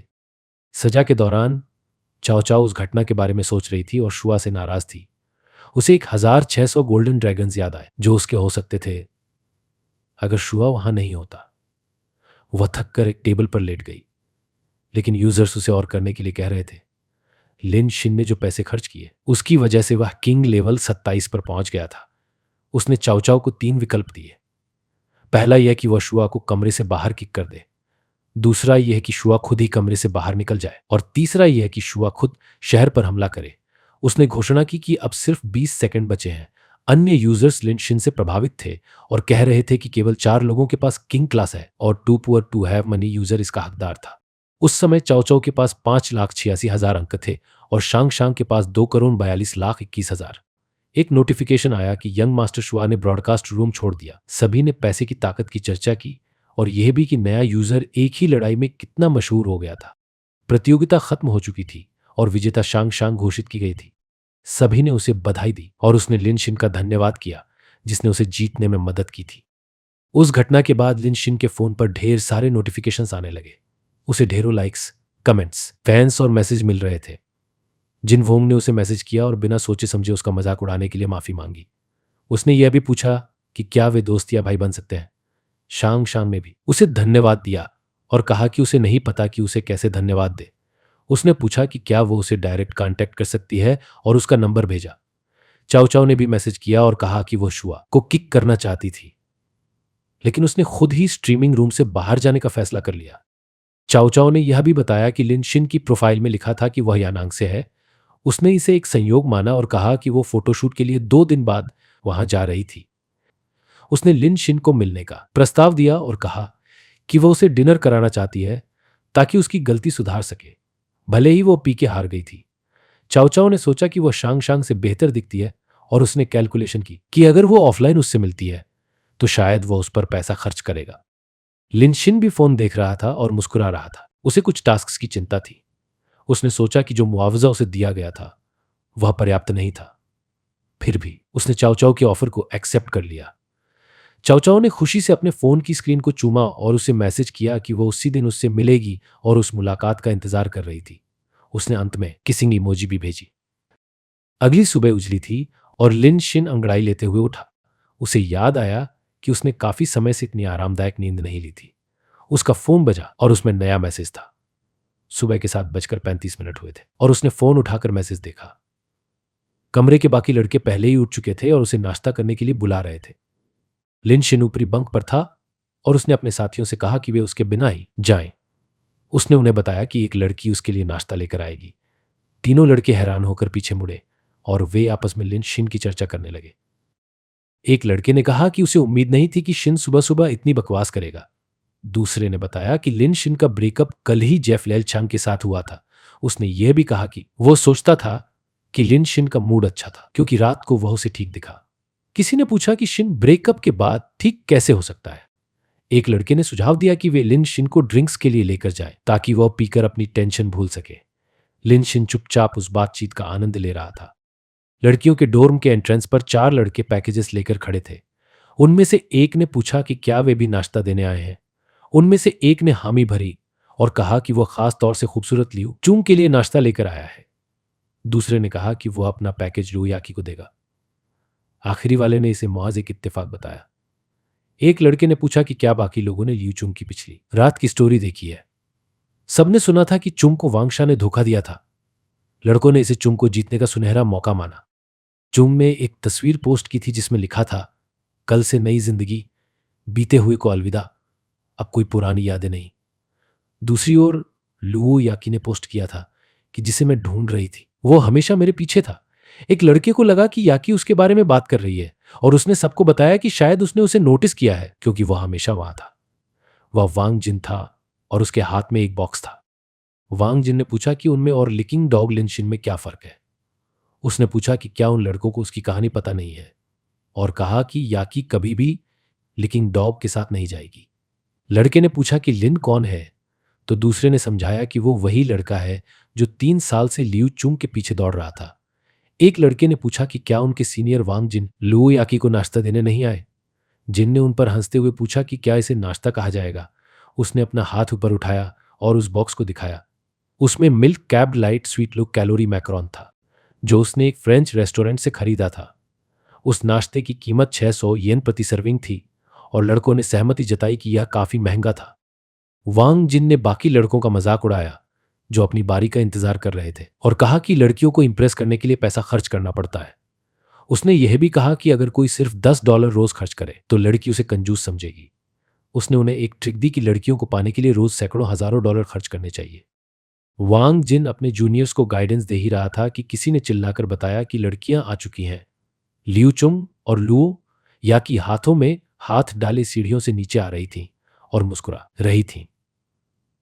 लड़कों ने उन्हें उनकी खूबसूरती के लिए प्रशंसा भरी निगाहों से देखा, जैसे कि वे उनकी ओर देखकर कुत्तों की तरह मुंह ही खोल रहे हों। उन्होंने तुरंत उन्हें सूचित किया कि वे नाश्ता लेकर आए हैं। वांग जिन ने लुओ याकी से कहा कि आज वो और भी सुंदर लग रही है, और उसे बॉक्स दिखाया जिसमें लाइट स्वीट और लो कैलोरी मैक्रोन थी। जब एक लड़के ने लियू चुंग को नाश्ता ऑफर किया तो उसने कहा कि उसका नाश्ता आने वाला है। दूसरी ओर लुओ याकी ने वांग जिन से महंगा मैक्रोन स्वीकार किया और उसे धन्यवाद दिया। वांग जिन खुश था कि याकी ने उसका दिया हुआ खाना स्वीकार किया, और बाकी लड़के इसे आश्चर्य से देख रहे थे। उन्होंने कहा कि यह वांग जिन से ही उम्मीद की जा सकती थी। अचानक वांग जिन ने 4 लड़कों को लिन शिन के साथ चलते देखा। उसने चिल्लाकर पूछा कि क्या लिन शिन अभी आया है। याकी वांग जिन के पास खड़ी थी, बॉक्स पकड़ी थी, और वांग जिन ने शिन से पूछा कि क्या उसने लियू चुंग को नाश्ता नहीं दिया, जबकि उसने कल ही उसे छोड़ दिया था। वांग जिन ने शिन का मजाक उड़ाते हुए कहा कि इसमें कोई नई बात नहीं है, क्योंकि वह पिछले 3 साल से लियू चुंग के पीछे भाग रहा था। एक लड़के ने लिन शिन को बताया कि चुंग ने पहले ही डिलीवरी ऑर्डर कर दी है। वांग जिन ने शिन का मजाक उड़ाते हुए कहा कि वह देर से आया है और अगले दिन जल्दी आने की सलाह दी। लिन शिन ने कोई जवाब नहीं दिया, बल्कि इंतजार करता रहा। लू याकी लिन शिन के पास आई और पूछा कि क्या उसने नाश्ता किया है। शिन ने कहा नहीं, और बोला कि उसने ही तो उसे मैसेज किया था कि वह उसे नाश्ता कराएगी। वांग जिन और बाकी लड़के अपनी आंखों और कानों पर विश्वास नहीं कर पा रहे थे। वे सोचने लगे कि क्या लिन शिन सच कह रहा है या वे सपना देख रहे हैं। वांग जिन और बाकी लड़के अपनी हैरानी में मुंह खोलकर खड़े थे। लिन शिन ने याकी की ओर गुस्से से देखा। उसी समय एक कुरियर आया और लियू चुंग के लिए डिलीवरी लेकर आया। लुओ याकी ने लिन शिन को वह महंगा नाश्ता दे दिया जो उसने वांग जिन से लिया था। वह उसे प्यार भरे अंदाज में पकड़े हुए थी और कहा कि यह मिल्क कैप मैक्रोन है। लिनशिन इतना खुश था कि उसे वो स्वादिष्ट नाश्ता मिल गया और उसने खुशी से चिल्लाया। उसने देखा कि याकी के प्रति उसकी अनुकूलता 7% बढ़ गई थी, और उसे आश्चर्य हुआ कि यह कैसे हुआ जबकि नाश्ता याकी ने लाया था। लियू चुंग भी उसके पास आई और धीरे से उसका नाम पुकारा। उसने लिनशिन को वह चुआन मुजिया ऑफर की जो उसने खासतौर से 338 युआन की खरीदी थी। लियू चुंग ने माफी मांगी और कहा कि वह पिछले दिन उसके साथ जो व्यवहार कर रही थी उसके लिए शर्मिंदा है। उसने खुद को उसके सीने से सटा लिया और कहा कि उसके 3 साल के प्यार ने उसे छू लिया है। उसने पूछा कि क्या लिन शिन उसे माफ कर देगा, क्योंकि वो पहले बहुत नासमझ थी। लियू चुंग को लगा कि लिन शिन अभी भी उससे जुड़ा हुआ है, लेकिन लिन शिन पीछे मुड़ा और उससे दूर चला गया। उसे पता था कि अगर उसने लियू चुंग को माफ कर दिया तो वह फिर से वही लिकिंग डॉग बन जाएगा जो उसके पीछे घूमता था। उसने कहा कि अब ऐसा कभी नहीं हो सकता, क्योंकि वह अब वैसा नहीं रहा जैसा पहले था। इस बीच लुओ याकी ने पूरी घटना देखी जब लिनशिन ने लियू चुंग को दूर धकेला। याकी को पता था कि चुंग ने पहले भी यह ट्रिक आजमाई थी, लेकिन इस बार यह लिनशिन पर काम नहीं कर पाई। याकी की फीवरेबिलिटी भी 10% बढ़ गई, क्योंकि उसे लगा कि लिनशिन ने यह सब उसके लिए किया था। लिनशिन को यह देखकर धक्का लगा कि दोनों लड़कियों की फीवरेबिलिटी उसके प्रति बढ़ गई थी। वहीं बाकी लड़के भी इस नज़ारे से हैरान थे। वे विश्वास नहीं कर पा रहे थे कि लियू चुंग और लुओ याकी शिन के लिए झगड़ रही थी, जिसे वे बेकार समझते थे। दोनों सुंदर लड़कियां लिन शिन के पास आईं और उससे उसका नाश्ता खाने के लिए कहा। लड़कियां इतनी करीब आ गईं कि उसे बेंच पर बैठना पड़ा। लियू चुंग ने उसके सामने झुककर उसे खाना खिलाने की कोशिश की, जबकि लुओ याकी अपने सबसे अच्छे दोस्त पर चिल्लाई। वांग जिन इस पूरी घटना से भयभीत हो गया और अपने सिर को पकड़कर चिल्लाने लगा कि कैसे यह मुमकिन है कि ये दोनों लड़कियां लिनशिन जैसे लड़के के लिए झगड़ रही थीं।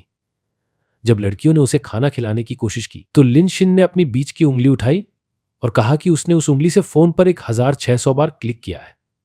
उसने कहा कि उसकी उंगली अकड़ गई है, लेकिन शुक्र है कि ये लड़कियां उसकी देखभाल कर रही हैं। लियू चुंग तुरंत उसके पास पहुंची और पूछा कि क्या वो उसका हाथ देख सकती है। लू याकी उसके सामने बैठ गई और उसे मैकरोन खिलाने की पेशकश की। सभी लड़के यह देखकर हैरान थे और एक ने तो इसका वीडियो अपने फोन से बनाना शुरू कर दिया। लिन शिन को दोनों लड़कियों द्वारा खिलाया जा रहा था और बाकी लड़के अपनी आंखों पर विश्वास नहीं कर पा रहे थे। उन्होंने खास तौर पर लू याकी को छोटे स्कर्ट में देखा जो लिन शिन के सामने बैठी थी और वे लिन शिन के सामने के नजारे की कल्पना करके चीखने लगे। एक लड़के ने वर्णन किया कि कैसे शिन अपनी आंखों से आइसक्रीम खा रहा है और मुंह से मैक्रोन, और उसने जलन से मर जाने की इच्छा जताई। लड़के सोचने लगे कि यह खबर कितनी बड़ी होगी। लू याकी ने लिन शिन के कान में धीरे से कहा कि वह बाद में उसका रंग बदल देगी। यह सुनते ही वांग जिन के मुंह से खून निकल आया। एक लड़के ने चिल्लाकर स्कूल डॉक्टर को बुलाने के लिए कहा। जल्द ही वांग जिन को स्ट्रेचर पर ले जाया गया, जबकि लिन शिन लड़कियों द्वारा खिलाए जा रहे खाने का आनंद लेता रहा। कैंपस पोस्टर पर इन घटनाओं की तस्वीर पोस्ट की गई, जिसमें कैप्शन में उल्लेख था कि लियू चुंग और उसकी सबसे अच्छी दोस्त ने लिन शिन से साथ में नाश्ता करने को कहा। इस पोस्ट ने स्कूल में सनसनी फैला दी और इसके नीचे एक चर्चा शुरू हो गई। लोग लियू चुंग की प्रशंसा कर रहे थे और वे विश्वास नहीं कर पा रहे थे कि जिसे खाना खिलाया जा रहा था वह लिन शिन था। वे सोच रहे थे कि क्या लिन शिन दूसरी पीढ़ी का कोई अमीर लड़का है। एक लड़के ने कमेंट किया कि वह भी उस सीन में था और पुष्टि की कि लिन शिन ने अपने फोन पर 1600 बार क्लिक करने की बात कही थी, लेकिन अन्य लोग इसे एक बहाना मान रहे थे।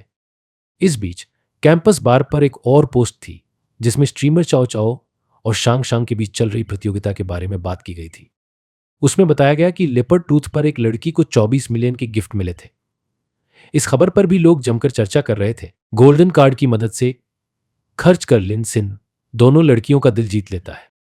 दूसरी तरफ लेपर्ड टूथ एप्लीकेशन पर सांग सांग को सपोर्ट कर देने से वह चाओ चाओ का भी दिल जीत लेता है।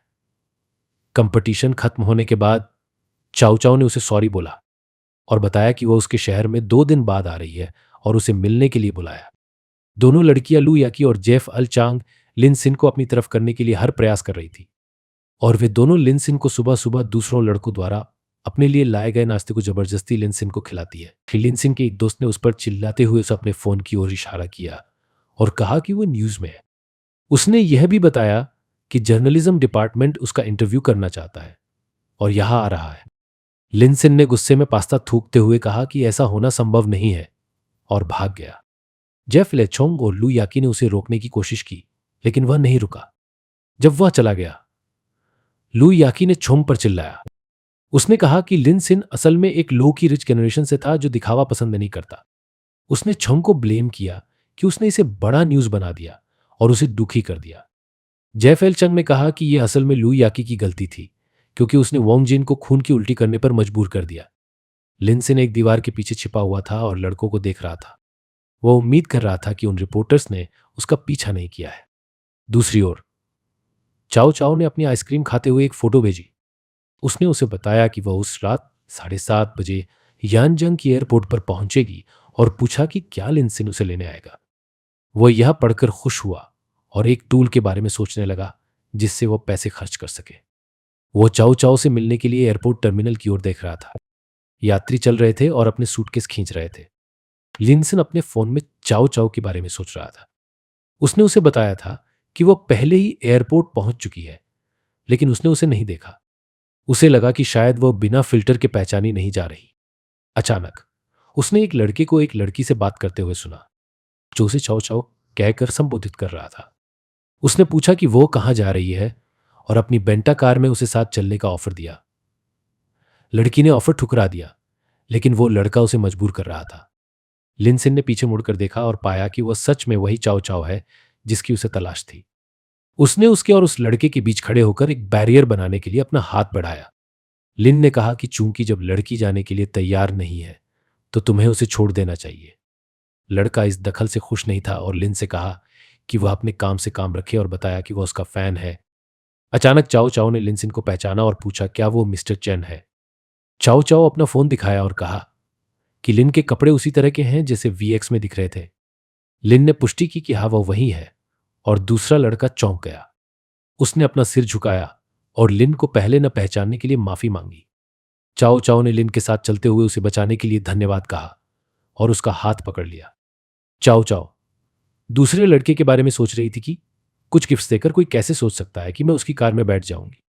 उसने लिनसिन से कहा कि उसने हमेशा सोचा था कि मिस्टर चेन एक 40 ईयर्स ओल्ड बिजनेसमैन होगा, लेकिन उसे कभी यकीन नहीं था कि वह इतना युवा और हैंडसम होगा। लिन मुस्कुरा रहा था और उससे कहा कि वह उसे लिन कहकर पुकारे। लिन ने यह भी बताया कि उसे उम्मीद नहीं थी कि वह ऑफलाइन और भी खूबसूरत होगी। लिन ने यह समझा कि चाओ चाओ की उम्र 21 ईयर्स है, हाइट 170 सेंटीमीटर है और वजन 48 केजी है। वर्तमान में उसकी फेवरेबिलिटी 30% थी। अचानक फॉर्मल सूट में खड़े एक आदमी ने चाओ चाओ को बुलाया। चाओ चाओ लिनसिन के बाहों में हाथ डाले हुए उस आदमी के पास गई और उसे मिस्टर शो के कहकर संबोधित किया। चाओ चाओ ने पूछा कि वो वहां क्या कर रहा है और उस आदमी को लिनसिन से मिलवाया। चाओ चाओ ने बताया कि वह अक्सर चाओ चाओ को उसके लाइव ब्रॉडकास्ट में बहुत सारे गिफ्ट्स भेजता था। उस आदमी ने बताया कि वो चाओ चाओ को लेने वहां आया था क्योंकि वह नहीं चाहता था कि चाओ चाओ टैक्सी ले। उसने चाओ चाओ से लिनसिन की पहचान के बारे में पूछा। लिन ने मुस्कुराते हुए बताया कि वो एक छोटे ईडन की स्कूटर पर यहाँ आया है। यह सुनकर चाओ चाओ चौंक गई, लेकिन चुप रही। उस आदमी ने लिनसिन को लिफ्ट देने का ऑफर दिया। लिन ने उसका धन्यवाद किया और पूछा कि उसके ईटिंग की स्कूटर का क्या। अगले पल लिनसिन की मोटरसाइकिल लग्जीरियस कार की छत पर बंधी थी। चाओ चाओ और लिनसिन पीछे की सीट पर बैठ गए और आदमी कार चलाते हुए सोच रहा था कि क्या लिन वास्तव में वही अमीर आदमी था जिसने लाइव ब्रॉडकास्ट में 24 मिलियन से अधिक भेजा था। उसने अंदाजा लगाया कि लिन अपनी अर्ली 20s में होगा और उसके कपड़े भी सस्ते लग रहे हैं। उसने नहीं सोचा था कि मिस्टर चेन इतना लो प्रोफाइल होगा। क्या यह वास्तव में सिंप्लिसिटी थी? आदमी ने कहा कि चाओ चाओ शायद स्कूटर में बैठने में बुरा नहीं मानती, लेकिन उसके पास बहुत सारा सामान था, इसलिए उसकी कार में चलना अधिक सुविधाजनक था। उसने मिस्टर चान से पूछा कि क्या वह सही है और लिन ने हाँ में आंसर दिया। चाओ चाओ लगातार लिनसिन को देख रही थी और सोच रही थी कि क्या वो वास्तव मिस्टर चेन है। कुछ समय बाद कार एक बंगले के सामने रुक गई। चाओ चाओ ने ग्रेसफुली कमरे में प्रवेश किया और वहां लोगों को हाथ हिलाकर अभिवादन किया। वहां कुछ रिच दिखने वाले मिड एज लोग डिनर टेबल पर बैठे थे। उन्होंने कहा कि हमें जिसका इंतजार था आखिरकार वो आ गई है, और चाओ चाओ का वेलकम करते हुए कमेंट किया कि चाओ चाओ और भी खूबसूरत हो गई है। एक आदमी ने उसे बताया कि वह लेट हो गई है और पूछा कि उसके साथ कौन है। चाओ चाओ ने लिन को उस अमीर आदमी के रूप में परिचित कराया जिसने लाइव स्ट्रीम में 24 मिलियन से अधिक पैसे खर्च किए। वहां बैठे सभी लोग खड़े हो गए और चौंक गए। उन्होंने पूछा कि क्या वह सच में मिस्टर चेन है और कमेंट किया कि वह तो अभी बहुत यंग है। एक आदमी ने कहा कि वह मिस्टर चेन से काफी प्रभावित था। लिनसिन को याद आया कि चाओ चाओ ने उसे डिनर के लिए बुलाया था और एक अच्छा रिटर्न देने की बात की थी। उसने महसूस किया कि यह उन बड़े लोगों को इकट्ठा करने का एक तरीका था जिन्होंने चाओ चाओ को उपहार भेजे थे। यह चाओ चाओ की बिग बॉस डिनर पार्टी थी और लिनसिन को एहसास हुआ कि उसके पास बहुत से अमीर लोग हैं जो उसके फ्रेंड और प्रशंसक थे। सब लोग टेबल पर बैठे थे और एक वेट्रेस उन्हें कुछ सर्व कर रही थी। तभी एक आदमी ने लिनसिन का जिक्र किया और मिस्टर शाओ से पूछा कि क्या मिस्टर चेन स्कूटर पर चाओ चाओ को लेने गए थे। यह सुनकर एक आदमी हंसा क्योंकि उन्हें लगा कि यह मजाक है। आखिर ऐसा कैसे हो सकता है कि जो आदमी 24 मिलियन के गिफ्ट्स भेजता हो उसके पास कार खरीदने के पैसे ना हो। एक आदमी ने अनुमान लगाया कि अगर 24 मिलियन सिर्फ चेन जोंग की पॉकेट मनी है तो उसकी टोटल एसेट्स कम से कम 1 बिलियन से कम नहीं होंगी। एक आदमी ने कहा कि वह जंग सिटी में बहुत से लोगों को जानता है और उसने पूछा कि क्या लिनसिन का सरनेम लिन है। एक इविल स्माइल के साथ उसने बताया कि उस सिटी में ऐसा कोई रिच फैमिली नहीं है जिसका सरनेम लिन हो। मिस्टर शाओ ने लिनसिन पर चिल्लाते हुए उसे फेक रिच होने का इल्जाम लगाया और कहा कि उसने उसे अपने स्कूटर को उठाने के लिए मजबूर किया। चाओ चाओ सोच रही थी कि क्या लिनसिन अब भी उससे बदला ले रहा था। उसने सुना था कि कुछ रिच लोग बहुत रिवेंजफुल और परवर्ट होते हैं, लेकिन उसने इन विचारों को नजरअंदाज कर दिया क्योंकि उसकी मेन चिंता सिर्फ लिनसिन के पैसे की थी जो वो उस पर खर्च करता। उसे बस इस बात की चिंता थी कि कहीं उसके पास उस पर खर्च करने के लिए पैसे ना हो तो। वह लगभग लिनसिन की तरफ झुक गई और प्रेसिडेंट शेन को उसकी चिंता करने के लिए थैंक्स कहा। फिर उसने लिन फैमिली का जिक्र किया जो शंघाई की 3 रिचेस्ट फैमिलीज में से एक थी। उसने पूछा कि क्या लिनसिन उसी लिन फैमिली से था। लिनसिन को पता था कि भले ही चाओ चाओ उसे मदद करने का दिखावा कर रही हो, लेकिन वो असल में ये जानना चाहती थी कि वास्तव में वो कौन है। लिन ने कहा कि वो उस लिन फैमिली से नहीं था, लेकिन यह दावा किया कि उसके पास उससे ज्यादा वेल्थ है। वो कुछ पी रहा था और मुस्कुरा रहा था। एक आदमी ने उस पर उंगली उठाई और हंसते हुए कहा कि लिनसिन अमीर होने का दिखावा कर रहा है, और पूछा कि क्या उसने 24 मिलियन किसी लॉटरी से जीता था। एक और आदमी ने इस थ्योरी का समर्थन किया और लिनसिन पर इल्जाम लगाया कि वो चाओ चाओ को एक रात के लिए चीट करने के लिए ये सब कर रहा था। एक और आदमी ने फिर लिनसिन से पूछा कि वो किस तरह की कार्स चलाता है और उसके पास कितनी सुपर कार्स का कलेक्शन है। लिन ने चाओ चाओ को गले लगाते हुए कहा कि उसके पास एक भी कार नहीं है। चाओ चाओ कंफ्यूज हो गई। लिनसिन ने फिर चाओ चाओ से पूछा कि उसे किस तरह की कार पसंद है और वादा किया कि वो उसे अभी खरीद देगा। तभी एक आदमी खड़ा हुआ और गुस्से में टेबल पर हाथ मारा। उसने चिल्लाते हुए पूछा कि लिन अपने हाथ कहां रख रहा था। एक और आदमी ने लिनसिन के शब्दों का मजाक उड़ाते हुए पूछा कि क्या उसे कार खरीदना उसी तरह लगता है जैसे स्ट्रीट मार्केट से शॉपिंग करना। सबको लगा कि लिनसिन सिर्फ दिखावा कर रहा था और उसके पास पैसे नहीं थे। चाओ चाओ ने उन सबको नजरअंदाज किया और अपना सिर लिनसिन के कंधे पर टिका लिया। उसने कहा कि उसे एक फरारी F60 चाहिए और वादा किया कि अगर वो उसे ऐसी कार दे देगा तो वह भी उसे उसी वैल्यू का कुछ देगी। सिस्टम ने दिखाया कि लिनसिन के इन शब्दों के बावजूद लिनसिन के प्रति चाओ चाओ की फेवरेबिलिटी 15% और कम हो गई। लिन समझ गया कि चाओ चाओ केवल बाहर से खुश थी, लेकिन अंदर से निराश। उसे एहसास हुआ कि चाओ चाओ के एक्टिंग स्किल्स कितने अच्छे थे। वो फिर खड़ा हुआ और कार खरीदने के लिए निकल गया। चाओ चाओ ने हंसते हुए हाथ हिलाकर उसे बाय बोला। आधे घंटे बाद चाओ चाओ और सभी आदमी कमरे के बाहर खड़े थे। किसी ने कहा कि लिन ने खुद को बेवकूफ बना लिया है, और वे सभी उसे जोकर समझ रहे थे। चाओ चाओ को भी लगा कि लिन सच में झूठा है, लेकिन उसे अभी भी कुछ उम्मीद थी। अचानक एक ब्राइट लाइट उनकी ओर आई और सब लोग असहज हो गए। आदमी समझ नहीं पा रहे थे कि क्या हो रहा था। यह लिनसिन था, जिसने कई फरारी F60 अलग अलग कलर्स में पार्क की थी। चाओ चाओ और वो सभी आदमी चौंक गए। उनके मुंह खुले रह गए। लिन शिन ने उस सज्जन से माफी मांगी और बोला कि सॉरी फॉर लेट, रास्ते में बहुत सी गाड़ियां थी। उसने सबको बताया कि मिस्टर न्यू कितने उत्साही थे जब उसने स्पोर्ट्स कार खरीदने की इच्छा व्यक्त करी। फिर उसने इंसिस्ट किया कि वे सभी कारों को यहां लाएं ताकि वो चुन सके। मिस्टर न्यू ने विनम्रता से कहा कि उनकी कार सेवा थॉटफुल सेल्स सर्विसेज के लिए है और बताया कि लिनशिन की संपत्तियां dragon bank black diamond card द्वारा सत्यापित की गई हैं। एक आदमी ने आश्चर्य में चिल्लाते हुए कहा कि एक ब्लैक डायमंड कार्ड केवल तब किसी व्यक्ति की पुष्टि करता है जब उसकी संपत्ति कम से कम 1 बिलियन हो। उसने पूछा कि क्या यह नकली है और क्या यह कारें रेंट पर है, लेकिन एक और आदमी ने सबको बताया कि वह मिस्टर न्यू को जानता है और न्यू का लिनशिन के प्रति विनम्र होना केवल एक वजह थी, क्योंकि लिनशिन वास्तव में एक अमीर आदमी है। इसके बाद लिन ने चाओ चाओ को बताया कि वह बिल्कुल समय पर आई है। उसने बताया कि एक फरारी FA60 कीमत केवल 15 मिलियन है और यह बहुत सस्ती है। चाओ चाओ को विश्वास नहीं हुआ कि लिन ने 15 मिलियन को सस्ता कहा। लिन ने समझाया कि मिस्टर न्यू ने कहा था कि जो लोग फरारी FA60 पसंद करते हैं वे फरारी LF भी पसंद करेंगे। उसने तय किया था कि वह तो चाओ को एक फरारी LF देगा जिसकी कीमत लगभग 32 मिलियन है। लिन शिन ने मिस्टर न्यू को कार्ड दिया और न्यू ने विनम्रता से लिया। चाओ चाओ हैरान रह गई और विश्वास नहीं कर पाई कि लिन शिन ने वास्तव में उसे 32 मिलियन की कार खरीद कर दी। पुरुष भी हैरान थे कि लिन शिन ने 2 दिनों में 50 मिलियन से अधिक खर्च किए। उसने अनुमान लगाया कि यह केवल उसकी जेब का पैसा था और सोचा कि उसके पास कितनी फाइनेंशियल रिसोर्सेज हैं। वे डरे हुए थे क्योंकि उसने कुछ क्षण पहले लिन शिन का मजाक उड़ाया था। एक आदमी ने प्रेसिडेंट शेन से कहा कि अगर उन्हें पता नहीं होता है तो दूसरों का मजाक नहीं उड़ाया करे। मिस्टर न्यू ने उस महंगी कार की चाबी लिन शिन को दी क्योंकि यह उसकी गर्लफ्रेंड के लिए उपहार थी। मिस्टर न्यू ने पूछा कि क्या लिन शिन खुद के लिए एक कार खरीदने में रुचि रखते हैं, लेकिन उसने इसे अस्वीकार कर दिया क्योंकि यह उनकी डीलरशिप की सबसे महंगी कार थी और उसने अपने लिए एक और महंगी कार खरीदने की इच्छा व्यक्त की। मिस्टर न्यू ने उन्हें निराश करने के लिए माफी मांगी और चले गए।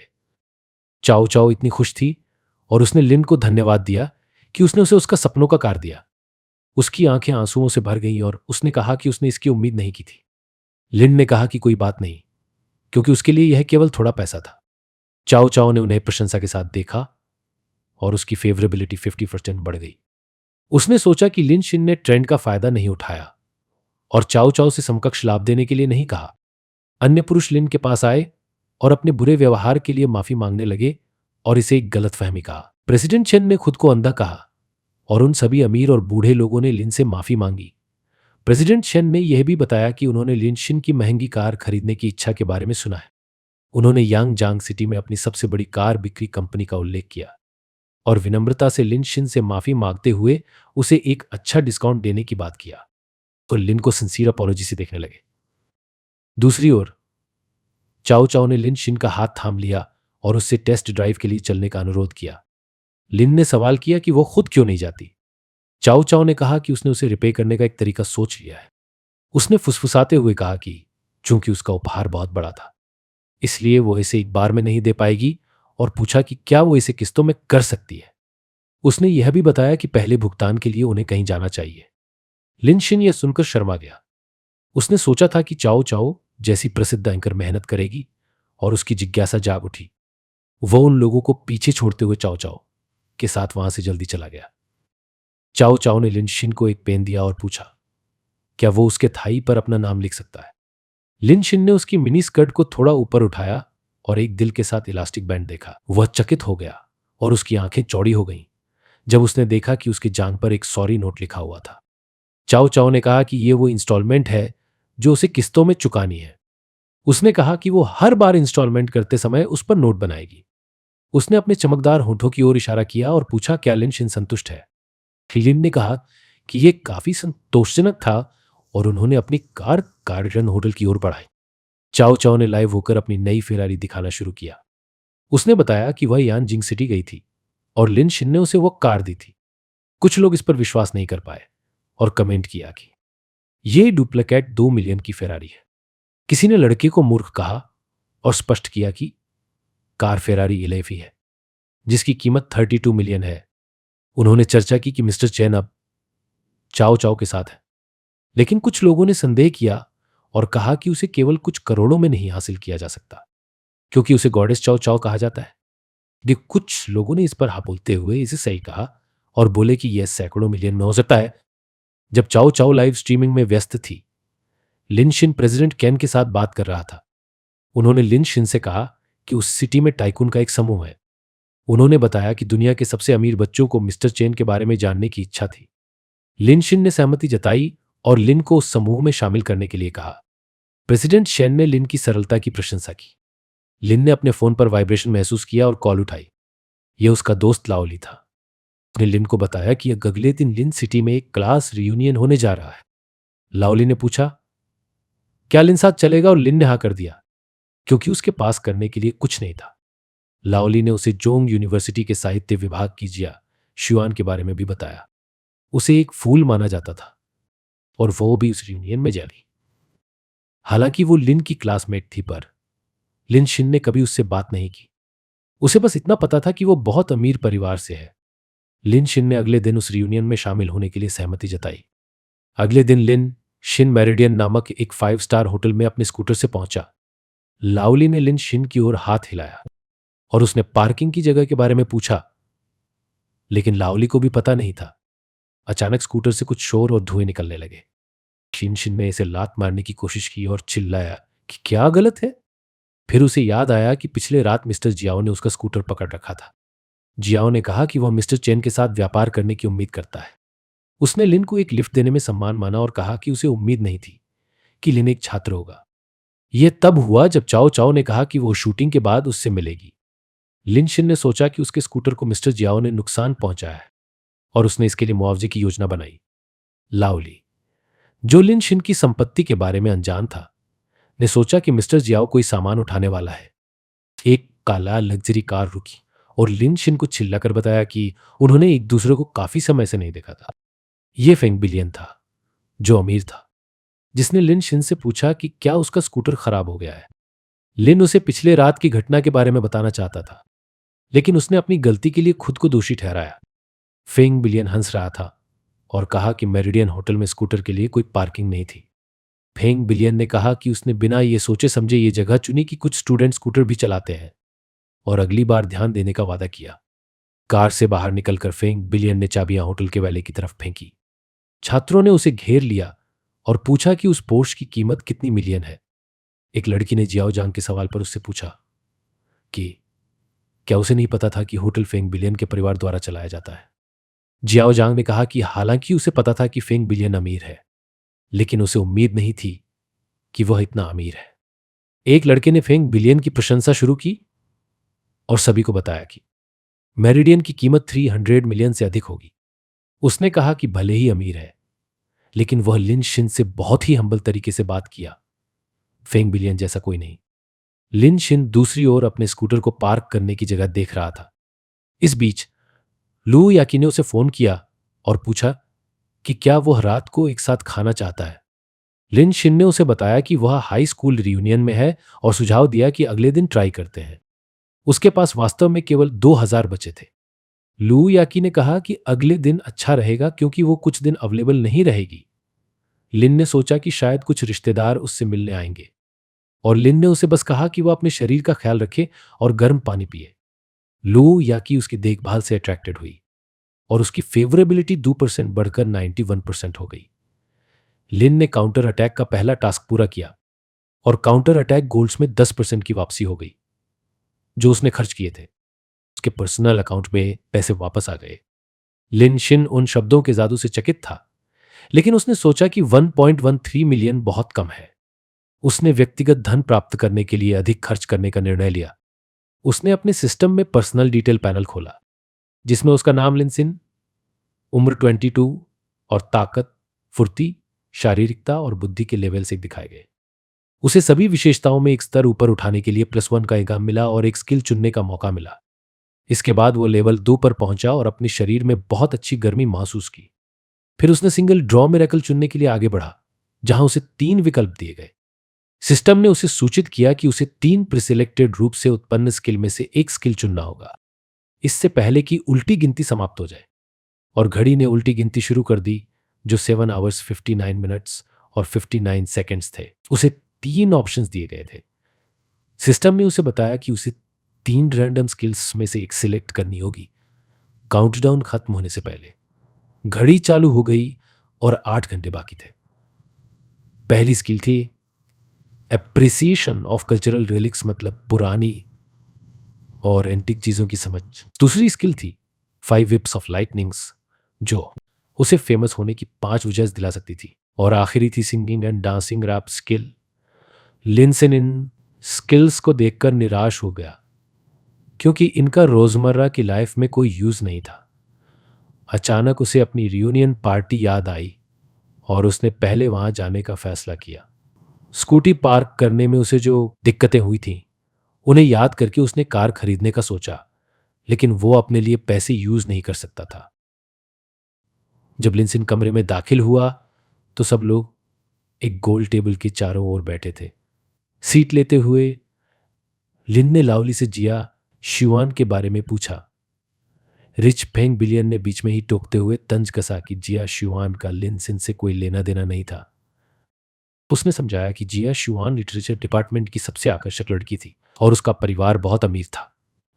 लिन ने पूछा, क्या वह सच में इतनी अमीर थी? फेंग बिलियन को लिनसिन की इस कम जानकारी पर कोई हैरानी नहीं हुई और उसने बताया कि जिया शिवान बहुत ही सख्त और विद्वान परिवार से थी। यही वजह थी कि वो लो प्रोफाइल रहती थी। स्टूडेंट्स ने जिया शिवान के बारे में बातें करनी शुरू कर दी। किसी ने बताया कि उसे हाल ही में पता चला है कि शहर का म्यूजियम उसके परिवार का है, और बाकी लोग उसकी दौलत की चर्चा करने लगे। एक लड़की जो फेंग बिलियन को खुश करने की कोशिश कर रही थी ने कहा कि लिनी सेन और जिया शिवान का कोई मेल नहीं था। उसने यह भी कहा कि सिर्फ फेंग बिलियन ही जिया शिवान को इम्प्रेस करने के लायक था। दूसरी लड़की ने भी सहमति जताई और फेंग बिलियन को उसकी दौलत की वजह से जो अटेंशन मिल रहा था उससे वह खुश था। लिन, जो अंदर से सीक्रेटली रिच था, इन बातों पर ध्यान नहीं दे रहा था और अपना ड्रिंक एंजॉय कर रहा था। अचानक कोई अंदर आता है जिसे देखकर उसकी आंखें चौड़ी हो गईं। एक खूबसूरत महिला जो एक ग्रेसफुल ड्रेस और एटीट्यूड में थी कमरे में दाखिल हुई। उसने ट्रैफिक जैम के कारण लेट होने के लिए माफी मांगी। वह और कोई नहीं, जिया शुआन ही थी। जिया शुआन के पास एक आकर्षक और एलीट ऑरा था। उसने कमरे में एंटर करते ही सबके मूड को फ्रेश कर दिया। लिनसेन यह देखकर हैरान था कि वह बिना मेकअप के भी कितनी सुंदर लग रही थी। उसे पता था कि यह किसी फूल से कम नहीं था। सिस्टम ने उसकी फेस वैल्यू 94 दिखाई और लिनसेन इंप्रेस हो गया। फेंग बिलियन ने हाथ हिलाते हुए जिया शुआन को अपने पास बैठने का इशारा किया। उसकी बगल में बैठी महिला भी जिया शुआन की खूबसूरती की तारीफ करने के लिए खड़ी हो गई। फेंग बिलियन को यह इरिटेट करने लगा और उसने उन्हें रास्ते से हटने को कहा। लिन ने उस मौके का फायदा उठाते हुए जिया शुआन को अपने पास बैठने के लिए इनवाइट किया और उसने यह इनवाइट स्वीकार कर लिया। उसने लेनी सिन को उसके नाम से ग्री किया, जो शॉकिंग था। लेनी सिन ने उम्मीद नहीं की थी कि वह उसका नाम याद रखेगी, लेकिन जिया शुआन ने कहा कि उसे अपने सभी क्लासमेट्स के नाम याद हैं। सिस्टम में काउंटर अटैक एक्टिवेट किया और जिया शुआन की उम्र, हाइट और वेट शो किया। करंट फेवरेबिलिटी 0% थी, लेकिन लिनसिन खुश था कि सिस्टम एक्टिवेट हो गया था। दूसरे स्टूडेंट्स ये नहीं मान पा रहे थे कि जिया शुआन लिनसिन के बगल में बैठी है। वे समझ नहीं पा रहे थे कि लिनसिन ने जिया शुआन से पूछने की हिम्मत कैसे की। सबसे ज्यादा नाराज था फेंग बिलियन, जो अमीर और ध्यान खींचने वाला था। गुस्से से उसके आई ब्रोस सिकुड़ गए, उसकी आंखें लाल हो गई और उसने दांत पीस लिया। उसने लिनसिन को पुकारा और एक शातिर मुस्कान के साथ कॉलेज की उसकी गर्लफ्रेंड के बारे में पूछा, जिसे लिनसिन 3 साल से डेट कर रहा था। या यूं कहे कि 3 साल से जिसके पीछे घूम रहा था। उसने पूछा, तुम उसे पार्टी में क्यों नहीं लाए? लिन ने बताया कि उनका एक दिन पहले ही ब्रेकअप हो गया था, लेकिन लोगों ने विश्वास नहीं किया। फेंग बिलियन ने दावा किया कि लिनसिन झूठ बोल रहा था क्योंकि वह जिया शुआन के साथ था। फेंग बिलियन ने कहा कि यह झूठ केवल बच्चों को ही धोखा दे सकते हैं। एक लड़की ने भी लिनसिन को दोष देना शुरू कर दिया और कहा कि वह पहले लिनसिन को एक ईमानदार आदमी मानती थी। उसने उसे झूठा कहा, लेकिन लिनसिन ने साफ किया कि वह सच बोल रहा था। जिया शुआन ने कुछ नहीं कहा, लेकिन उसकी एक्सप्रेशन में निराशा साफ झलक रही थी और फेवरेबिलिटी 1% घट गई। लिनसिन नोटिस करके दुख महसूस किया, लेकिन फेंग बिलियन बहुत खुश था। फिर फेंग बिलियन ने यह बात छेड़ी कि जिया शुआन को आर्ट्स एंड कल्चरल में गहरी दिलचस्पी थी। फेंग बिलियन ने शंघाई के एक कलेक्टर से खरीदी गई एक पेंटिंग मारिया बाय फिच का जिक्र किया। जिया शुआन ने दीवार पर टंगी पेंटिंग को देखा और फेंग बिलियन ने पूछा कि क्या उसे यह पसंद आई। जिया शुआन ने कहा कि उसने कभी सोचा भी नहीं था कि फेंग बिलियन को रेनेसेंस कलाकारों में दिलचस्पी होगी, और उसने पेंटिंग को करीब से देखने की अनुमति मांगी। फेंग बिलियन इस बात से खुश था कि उसकी योजना काम कर गई। उसने जिया शुआन की रुचियों और शौकों पर रिसर्च किया था, भले ही वो खुद इन्हें बोरिंग पाता था। महिला खड़ी हुई और पेंटिंग को करीब से देखने के लिए गई। इस बीच फेंग बिलियन ने लिनिसिन के पास जाकर कंधे पर हाथ रखा और एक बिगड़ैल बच्चे की तरह चेतावनी दी कि अगर लिनिसिन ने जिया शुआन को इंप्रेस करने की कोशिश की तो वह सुनिश्चित करेगा कि लिनिसिन को शहर में नौकरी न मिले। फिर फेंग बिलियन जिया शुआन की तरफ बढ़ा और उसे बताया कि वह इस पेंटिंग से कितना प्यार करता है। उसने यह भी कहा कि शहर में जल्द ही ब्लेसिंग ऑफ द एंजल्स नामक एक और पेंटिंग की नीलामी होगी।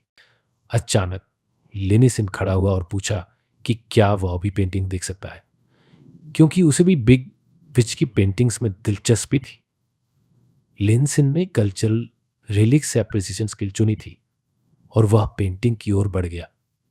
फेंग बिलियन ने सहमति दी और उसने सोचा कि लिनिसिन खुद को मूर्ख साबित करेगा।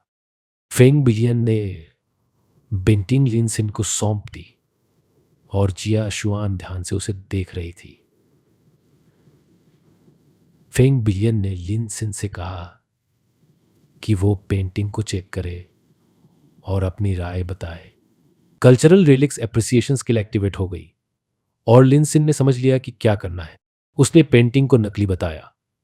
उसने समझाया कि बिग फिश की बात की पेंटिंग्स में एक टेक्निक थन पेंट कवर यूज की जाती थी, जिसमें छोटे पिगमेंट और बड़ी मात्रा में कैस्टर ऑयल यूज होता था। उसने यह भी बताया कि हर ब्रश स्ट्रोक में ट्रांसलूसेंट इफेक्ट होता था। लेकिन फेंग बिलियन की खरीदी गई पेंटिंग में रंग पारदर्शी नहीं थे, क्योंकि उसमें ज्यादा पिगमेंट यूज किया गया था। लिनसिन ने यह भी बताया कि बिग फिश अपनी कैरेक्टर की आंखों और होठों के कोनों को धीरे धीरे फेड करता था, ताकि बिना बॉर्डर्स के एक स्मूथ इफेक्ट मिल सके। जिया शिवान लिन की बातों को सुनकर काफी खुश हुई और उसने कहा कि यह पहचान पाना रियली टफ था। लिनसिन ने फेंग बिलियन को बताया कि उसने जो पेंटिंग खरीदी थी वो एक फेक पिक्चर थी। फेंग बिलियन लिनसिन की बातों से शॉक्ड और इरिटेटेड था। उसने लिन शिन को एक आम आदमी कहा और उसकी बातों पर विश्वास नहीं किया। उसने दावा किया कि लिन शिन में इंटरनेट से आधे अधूरे आर्ट एप्रिसिएशन तकनीक सीखी थी। एक लड़की जो फेंग बिलियन को सपोर्ट कर रही थी ने भी लिनसिन से कहा कि वह एक प्रोफेशनल की तरह न बने। लाओली ने लिनशिन से और ज्यादा न बोलने के लिए कहा। उनकी हैरानी के लिए जिया शुआन ने लिनसिन का समर्थन किया और कहा कि वह सही था। उसने बताया कि उसने भी फेज की कई सारी पेंटिंग्स देखी थी और दावा किया कि पेंटिंग बस एक उच्च गुणवत्ता की नकल थी। सभी लोग शॉक्ड थे और विश्वास नहीं कर पा रहे थे। जिया शुआन ने लिनी सिन को प्रशंसा से देखा और पूछा कि उसने ऐसी प्रोफेशनल नॉलेज कैसे हासिल की। लिनी सिन ने उसे बताया कि बचपन में वह विदेशी लोगों द्वारा अपनी संस्कृति को लूटने से परेशान था। उसने अपने लक्ष्य के बारे में भी साझा किया कि वह सभी आर्टिफैक्ट्स को खरीदकर अपने देश को लौटाना चाहता था। फेंग बिलियन ने हंसते हुए पूछा कि क्या वो वास्तव में ऐसा कर सकता है। लिन ने कहा कि ऐसा कुछ भी नहीं है जो एक निश्चित मात्रा में पैसे देकर न खरीदा जा सके। फेंग बिलियन और उसके अनुयायी लिन शिन पर हंसने लगे और पूछा कि क्या वो एक स्कूल का लड़का है। उनके अपमानों के बावजूद जिया शुआन ने कहा कि उसने भी बचपन में ऐसा ही एक असली सपना देखा था। सिस्टम ने दिखाया कि उसकी लिन के प्रति फेवरेबिलिटी 5% बढ़ गई। छात्र हंसना और अजीब हरकतें करना नहीं रुके। फिर भी लिनी सिन ने शांति से कहा कि सपने बहुत दूर की बातें हैं, लेकिन वे सिर्फ लक्ष्य हैं जिन्हें वो पूरा करेगा। यह सुनकर सभी लोग शॉक्ड रह गए। फेंग बिलियन ने देखा कि जिया शुआन फिर से लिन के बगल में बैठ गई है। इससे वो और भी ज्यादा गुस्से में आ गया। उसे विश्वास नहीं हो रहा था कि लिन शिन ने उसके सामने तेज बनने की हिम्मत की थी और जिया शुआन को उससे चुराने की कोशिश की थी। उसने वादा किया कि वह लिन को उसके और अपने बीच के फर्क को समझाएगा। दूसरी ओर फेंग बिलियन शांति से बैठा था। मेज पर कुछ स्वादिष्ट डिशेज परोसे गए थे। ट्यूनिक सलाद, ब्रुसेल चॉकलेट, सुले, धीमी पकाई गई कनाडाई वाई शैंक, मौसमी स्टोरीज और नॉन वेज सलाद मसालों के साथ शामिल थे। छात्रों को उन व्यंजनों को देखकर आश्चर्य हुआ और लाओली ने सभी को बताया कि उसने पहले कभी ऐसे व्यंजन नहीं खाए थे। फेंग बिलियन ने पूछा कि क्या उसे ऐसे साधारण चीजों के बारे में पता नहीं था। उसने समझाया कि वे व्यंजन मेन्यू में शामिल नहीं थे, बल्कि विशेष रूप से शेफ द्वारा निर्धारित किए गए थे। उसने बताया कि शेफ पहले एक मिशेलिन 3 सितारा रेस्तरां में काम करता था और उसकी एक अलग पहचान थी। फेंग बिलियन ने यह भी टिप्पणी की कि लिन शिन की किस्मत अच्छी थी, क्योंकि उसे कुछ स्पेशल बुन और सलाद परोसे गए थे। वे नहीं समझ सके कि क्या हो रहा है और किसी ने सोचा कि यह कुछ अजीब खाने की चीज है।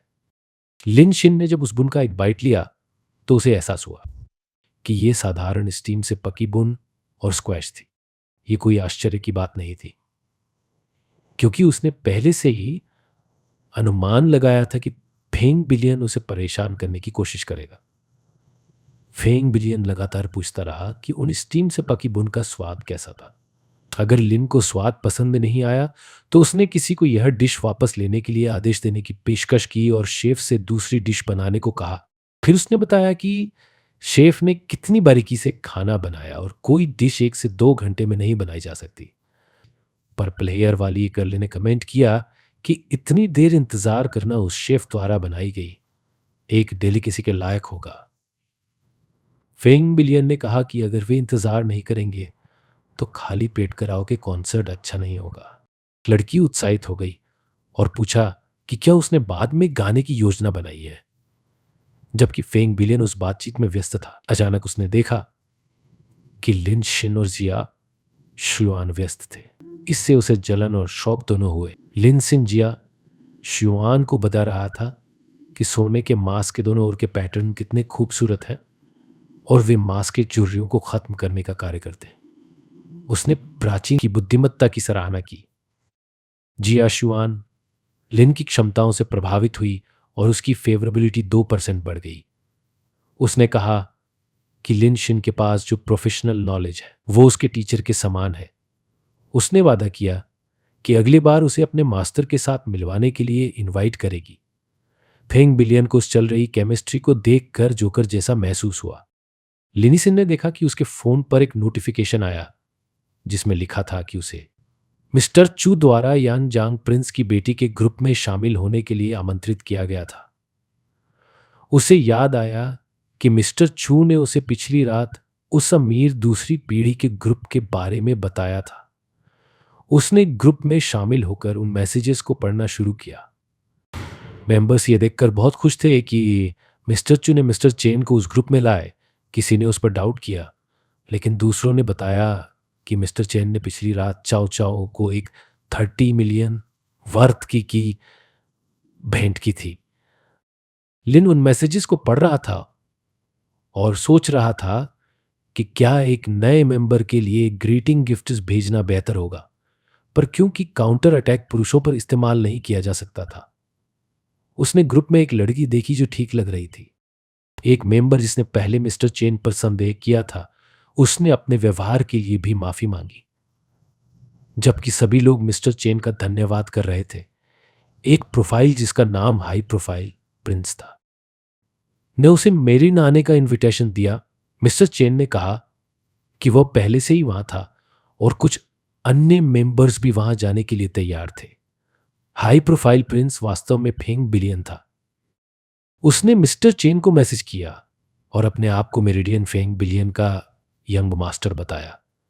उसने कहा कि वह उस दिन खर्च किए गए सभी पैसे को कवर करेगा। लिनिसिन ने मैसेज किया कि फेंग बिलियन का पॉइंट क्या था और भीतर ही भीतर उसने इसे एक संयोग के रूप में माना।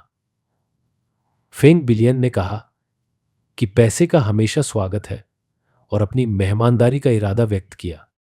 फेंग बिलियन खुश था कि उसने और भी अमीर लोगों के साथ कनेक्शन बनाए हैं और लिन शिन को खत्म करने के लिए तैयार था। उसे यह नहीं पता था कि वो असली जिंदगी में किसका जिक्र कर रहा था। उसने उन अमीर लोगों से लिन की शिकायत करने की योजना बनाई। फेंग बिलियन ने सपने देखना शुरू किया कि लोग उसके खराब मूड के बारे में पूछेंगे। वह लिन को इसके लिए दोष देने के लिए तैयार था और दृश्य की कल्पना की। उसे लगा कि सब लोग लिन को मारेंगे और कभी भी उसे अपनी कंपनियों में काम पर नहीं रखेंगे। वो हम मिस्टर चेन के साथ दोस्ती करने की योजना बना रहा था ताकि वह लिन को शर्मिंदा कर सके और जिया शुआन के सामने अपने कनेक्शन को दिखा सके। फेंग बिलियन ने वापस आकर पूछा कि क्या सब लोग खाना खा चुके हैं। उसने कहा कि वह सबको ऊपर के फ्लोर पर कैरोकी रूम में ले जाएगा। उसने ये भी बताया कि उसने यांग जांग सिटी में कुछ लोगों के साथ मुलाकात की व्यवस्था की है ताकि वे अमीर लोगों से मिल सकें। छात्र जो हमेशा फेंग बिलियन की प्रशंसा करने के लिए तैयार रहते थे ने उस काम की भी तारीफ की। यह एक शानदार सजाया हुआ सुनहरा हॉल था जहां फेंग बिलियन ने कुछ अमीर पुरुषों का स्वागत किया। एक आदमी ने फेंग बिलियन को हैंडसम कहा। फेंग बिलियन ने उस आदमी से उसके व्यापार के बारे में भी पूछा। फेंग बिलियन के सहपाठी पीछे से यह सब देख रहे थे और उसके पास ये पावर देखकर हैरान थे। वे फेंग बिलियन के इस मौके के लिए बहुत आभारी थे और उसके साथ ज्यादा समय बिताने की इच्छा रखते थे। आखिरकार यही पैसा और पावर थी जो लोगों को पालतू बनाती थी। फेंग बिलियन ने फिर उस आदमी को जिया शुआन को जी परिवार की बेटी के रूप में परिचित कराया। उसने जिया शुआन को बताया कि वो आदमी मिस्टर शू है, जो उस शहर का नंबर 1 रियल एस्टेट मालिक है। मिस्टर शू ने कहा कि वह मिस जिया शुआन के पिता जिमू को जानता था। वह वाइन का गिलास लिए हुए थी और मिस्टर शू को हल्की आवाज में नमस्ते कहा। उस आदमी ने उसकी सुंदरता की भी तारीफ की, लेकिन ये एक बूढ़े आदमी के लिए थोड़ा क्रीपी था। एक वेटर ने बीच में फेंग बिलियन को बुलाया और बताया कि जिया शुआन की एक सहपाठी ने जिए ओल्ड रोसो शेरी की एक बोतल ऑर्डर की थी। वेटर ने लिन सिन की ओर इशारा किया और फेंग बिलियन से पूछा कि क्या उसे ये देना चाहिए या नहीं। फेंग बिलियन हैरान रह गया और उसके बारे में सोचने लगा। अन्य छात्रों ने भी यह सुना और लिन शिन को पागल कहने लगे, क्योंकि वाइन की कीमत हजारों युआन थी। उन्होंने कहा कि फेंग बिलियन उन्हें वहां लाने के लिए बहुत अच्छा था, लेकिन उन्हें समझ नहीं आया कि लिन ने इतनी महंगी वाइन ऑर्डर कैसे की। लियान के अच्छे दोस्त लाली ने इसे छुपाने की कोशिश की और टिप्पणी की कि शायद लिन को कीमत के बारे में नहीं पता था। उनकी हैरानी के लिए लिन शिन खड़ा हुआ और कहा कि यह वही शेरी है। उसने कहा कि यह ठीक है क्योंकि किसी ने वास्तव में उसे इनवाइट किया था। जब फेंग बिलियन ने सुना कि लिन शिन को शेरी के बारे में पता है, तो उसने उस बोतल को खोलने का फैसला किया। उसके दिमाग में निश्चित रूप से एक बुरा इरादा था। उसने लिनी सिन को शर्मिंदा करने का मौका देखा और वाइन खोली। छात्र डिस्कस कर रहे थे कि क्या लिनी सिन भी कुछ धनवान लोगों को जानता था और उस वाइन बोतल की कीमत के बारे में सोच रहे थे। बोतल खोलने के बाद फेंग बिलियन ने लिन शिन को बताया कि इसकी कीमत 2,50,000 प्रति बोतल है, चूंकि यह पहले से ही खुली थी। उसने कहा कि पछताने के लिए बहुत देर हो चुकी है। वो लिन शिन के चेहरे के बहुत करीब गया और ऐसे अजीब चेहरे बना रहा था जैसे उसने कोई किंडरगार्टन प्रतियोगिता जीत ली हो। फेंग बिलियन ने चेतावनी दी कि अगर लिन शिन का स्थानीय अमीर दोस्त पैसे नहीं चुका सका तो लिन को कीमत चुकानी पड़ेगी। उसने लिन शिन से कहा कि वो डिक कोल जाए और उसके अंकल के जरिए नौकरी की व्यवस्था करने की पेशकश की।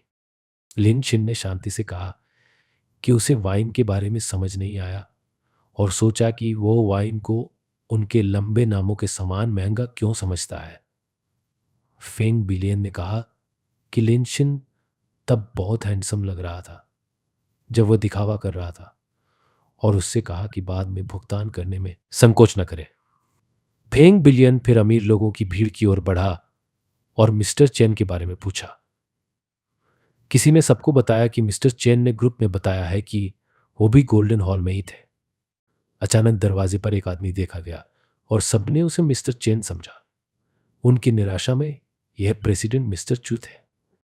उसने देर होने के लिए माफी मांगी। फेंग बिलियन प्रेसिडेंट चू की तरफ हाथ मिलाने के लिए आगे बढ़ा, पर मिस्टर चू ने लिन शिन को देखा और फेंग बिलियन को नजरअंदाज करते हुए लिनसिन को हेलो करने के लिए दौड़ पड़े, क्योंकि उसने मिस्टर चेन को इंतजार कराया था।